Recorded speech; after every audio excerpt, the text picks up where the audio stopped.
Oh, should have seen that one coming. Ugh. Nice mailing service are you using, Tom? From Japan with love, yeah, not for my skull.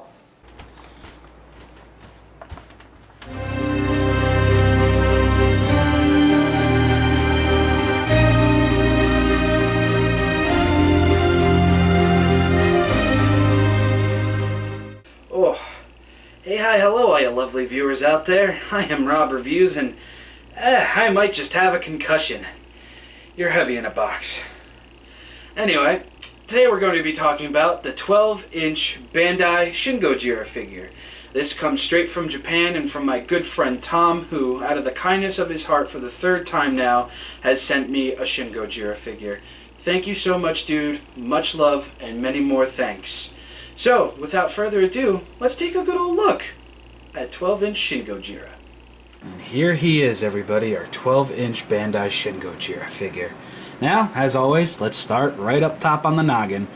Just like his 5-inch counterpart, we have a lot of great detail up on top of the head, coming into the brow. He's got a very gnarly, snarly look on his face. And coming down into the nose, we also have a nice, good detail. And then again, around the gums and the teeth and everything, we got that great puffy scarring going on.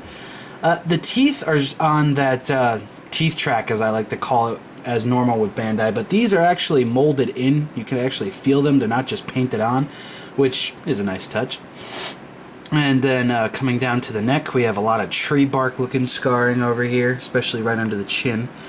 And then comes down to some more of that bright orangish red right above the rib cage.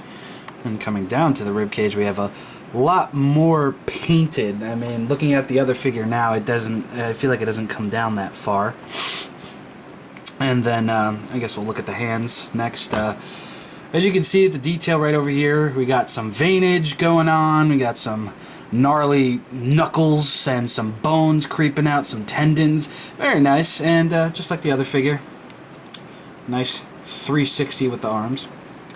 Now coming back to the front, got some belly rolls, and then coming down to the thighs.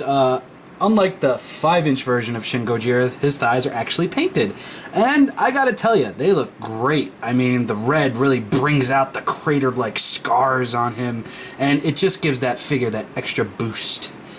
And now we'll come down to the feet. And just like on the 5-inch, we got some nice painted toenails, and we have his extra toenails. I guess there's a lot of creatures in the sea with toenails. And we got some nice detail going up on the feet, wrinkles coming up to the knees and everything. It looks fantastic. So now let's turn the figure sideways, and along the side and the neck, we got more of that nice orange-red scarring. And coming down, we have a lot of raised skin knots or spikes that haven't formed, whatever you prefer.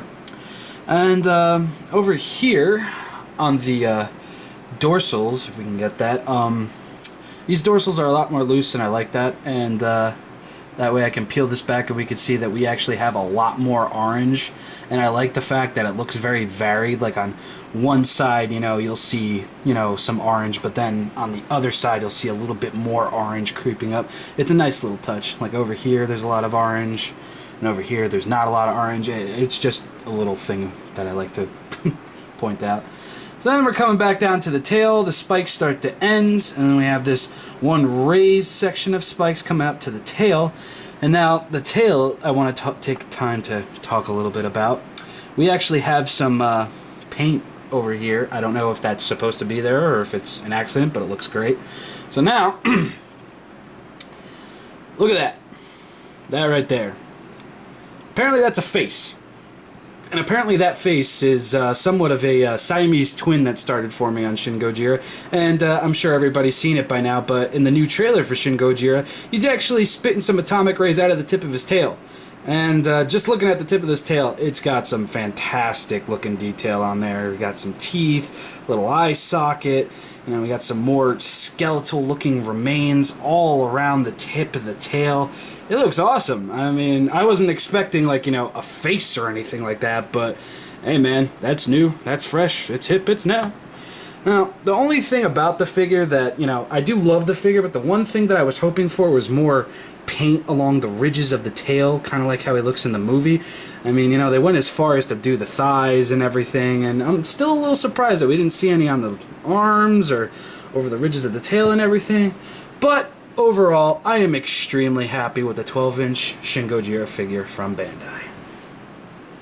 So, right before we end, here's a little size comparison for you. This is the 12-inch and this is the 5-inch, and he's bigger. I feel like he's got a lot more detail going on for him, a lot better paint applications.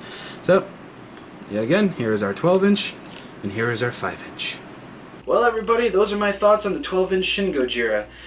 So, as of right now, this is the last in the Bandai series, but I'm sure we'll be seeing more of Shin-Gojira as to come. I mean, SH Monster Arts announced their Shin-Gojira figure not too long ago.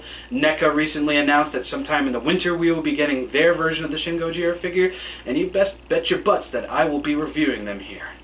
So, until next time, I've been Rob Reviews, and may Screon be with you all.